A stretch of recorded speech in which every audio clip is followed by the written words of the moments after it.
본문 마태복음 11장 12절에 세례 요한의 때부터 지금까지 천국은 침노를 당하나니 침노하는 자는 빼앗느니라 말씀합니다. 세례 요한은 우리 예수님께서 공생애에 들어가시기 바로 전에 그 앞길을 평탄케 하는 사명을 감당했던 사람입니다. 따라서 세례 요한의 때란 천국 복음이 선포되기 시작한 시점으로 구약과 신약이 나누어지는 때를 말하지요.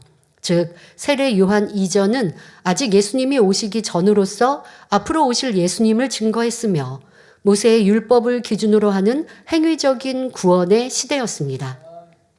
그런데 세례 요한이 이 땅에 와서 예수님에 대해 증거한 후부터는 믿음으로 구원을 받는 은혜의 시대가 열렸습니다.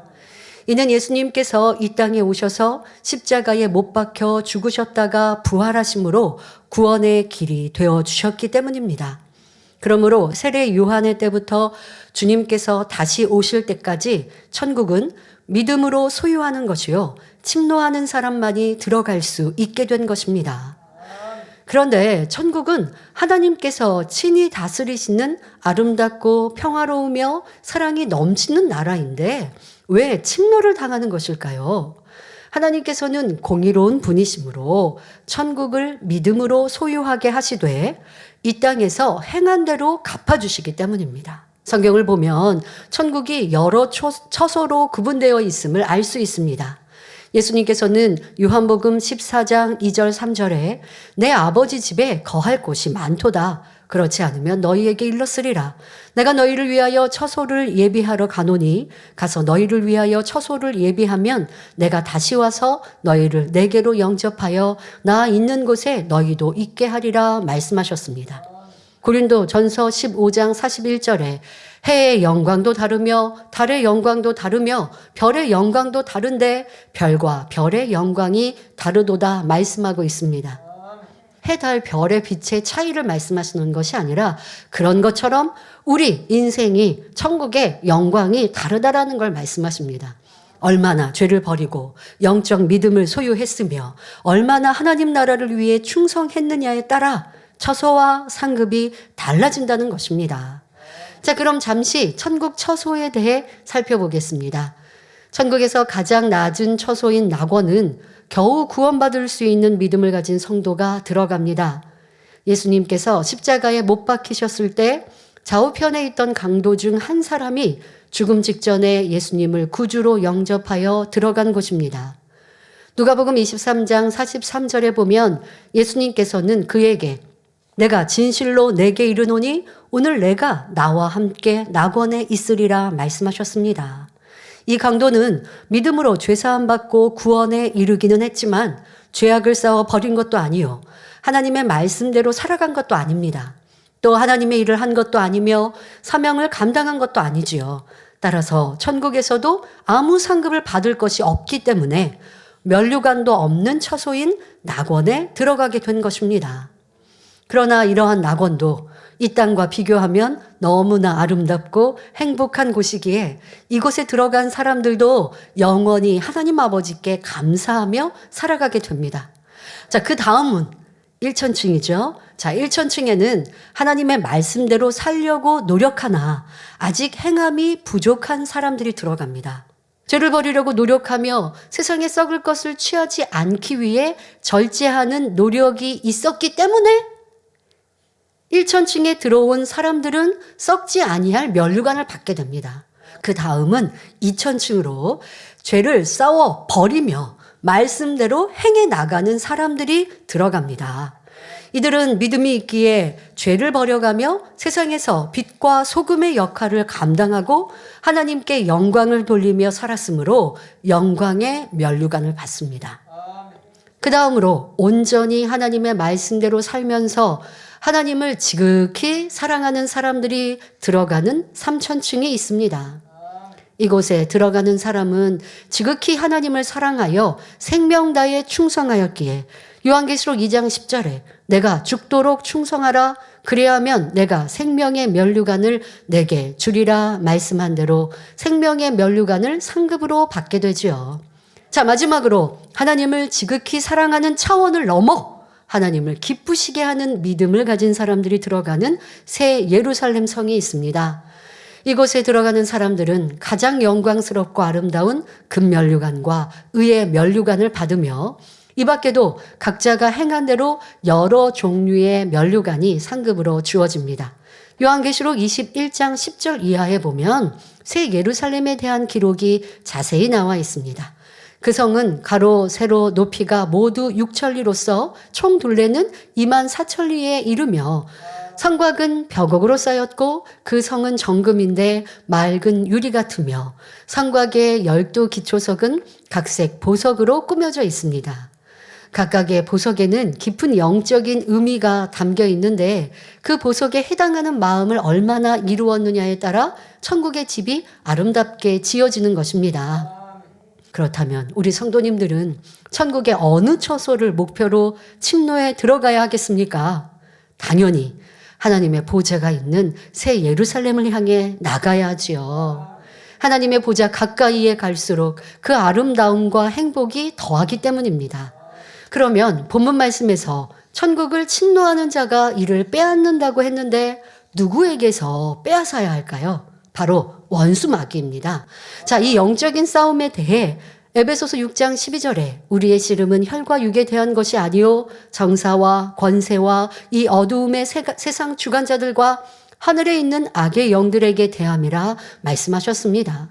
하나님을 대적하는 악한 영의 세력에 대해 그리스도인들은 당당히 맞서 싸울 것을 말씀하시는 것입니다. 이는 혈기를 내며 힘과 폭력으로 싸우라는 게 아니라 기도로 선과 사랑으로 싸워 이기라는 말씀이지요. 좀 더 구체적으로 설명하면 여러분이 처음 예수 그리스도를 영접하여 성령을 선물로 받아 하나님의 자녀가 되었을 때는 겨자씨만한 믿음을 소유하게 됩니다. 그런데 이 믿음을 더 성장시키기 위해서는 열심히 심고 가꾸는 과정이 필요합니다. 곧 하나님의 말씀을 듣고 기도하고 찬송하며 진리를 쫓아 죄를 버리고 순종하며 성도 간에 교제를 해 나가야 하지요. 그러면 점점 믿음이 성장하여 마태복음 17장 20절에 말씀한 대로 이 산을 명하여 여기서 저기로 옮기라 하여도 옮겨지는 큰 믿음을 소유할 수 있습니다. 그러나 겨자씨를 심지 않고 그대로 놔두면 결국 생명력을 잃게 되듯이 당장은 구원받을 믿음이 있다 할지라도 말씀대로 행치 않으면 그 믿음마저도 원수마귀에게 빼앗겨 버리게 됩니다. 점차 하나님을 멀리하기도 하고 아예 교회를 떠나버리는 경우도 생기는 것입니다. 그러므로 우리가 천국을 침노하기 위해서는 무엇보다 믿음의 성장을 방해하고 의심을 가져다주는 원수마귀의 싸움에서 승리해야 합니다. 또 죄를 피 흘리기까지 싸워버리는 싸움, 성결되기 위한 싸움, 자신을 쳐서 복종시키는 싸움에서 승리해야 하는 것입니다.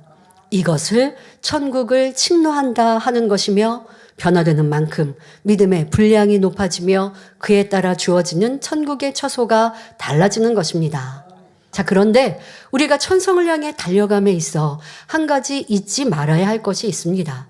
디모데후서 2장 5절에 경계하는 자가 법대로 경계하지 아니하면 면류관을 얻지 못할 것이며 말씀한 대로 하나님께서 정하신 경기의 법을 준수해야 한다는 것입니다. 그렇다면 믿음의 경주를 함에 있어서 우리가 지켜야 할 법은 구체적으로 무엇인지 세 가지 분야로 살펴보겠습니다. 자, 첫째는 좌로나 우로나 치우치지 않고 표대를 향해 앞으로 나아가야 한다는 것입니다. 장거리 경주를 하다 보면 어떤 사람은 결승점까지 들어오지 못하고 중간에 포기하거나 혹은 자기가 달려야 할 영역을 벗어남으로 출격이 되는 것을 볼 수 있습니다. 이와 마찬가지로 영적인 경주도 자기 위치를 지켜 끝까지 완주하는 것이 매우 중요합니다. 그러면 영적인 경주에서 왜 자기 위치를 벗어나는 것일까요? 사도 바울은 이에 대해 갈라디아서 5장 7절부터 9절에 너희가 다름질을 잘하더니 누가 너희를 막아 진리를 순종치 않게 하더냐? 그 권면이 너희를 부르신 이에게서 난 것이 아니라 적은 누룩이 온 덩이에 퍼지느니라 말씀합니다. 믿음의 경주에서 끝까지 다름질을 잘하기 위해서는 거짓된 교훈이나 미혹을 단호히 물리치고 진리의 말씀에 순종해야 한다는 말씀입니다.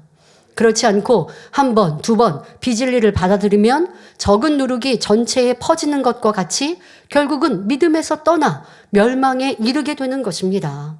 그러므로 믿음의 선한 싸움을 싸우는 사람들은 고린도후서 11장 3절에 너희 마음이 그리스도를 향하는 진실함과 깨끗함에서 떠나 부패할까 두려워하노라 말씀한 대로 늘 깨어 기도함으로 자신의 믿음을 점검하는 것이 필요합니다. 두 번째로 믿음의 경주를 함에 있어서 지켜야 할 법은 영적인 어린아이가 되어야 한다는 것입니다. 마태복음 18장 3절에 진실로 너희에게 이르노니 너희가 돌이켜 어린아이들과 같이 되지 아니하면 결단코 천국에 들어가지 못하리라 말씀합니다. 영적인 어린아이는 단순하고 순수하며 교만하지 않기 때문에 자기의 생각을 내세우지 않고 가르쳐주는 대로 받아들입니다. 높임받고자 하는 것이 아니라 자신을 낮추는 마음, 섬김받고자 하는 것이 아니라 남을 먼저 섬겨주는 마음을 소유한 사람입니다. 누구를 함부로 판단하거나 정죄하지 않고 또 자기 생각이 없기 때문에 하나님의 말씀에 이것이 옳다 하면 그대로 순종하는 사람이죠.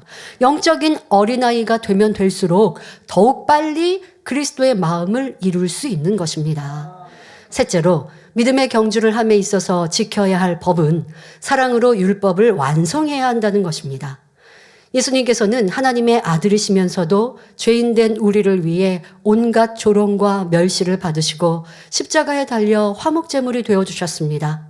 그럼에도 악한 이들은 예수님을 향하여 비웃기를 성전을 헐고 사흘에 짓는 자여 내가 만일 하나님의 아들이어든 자기를 구원하고 십자가에서 내려오라 하였습니다.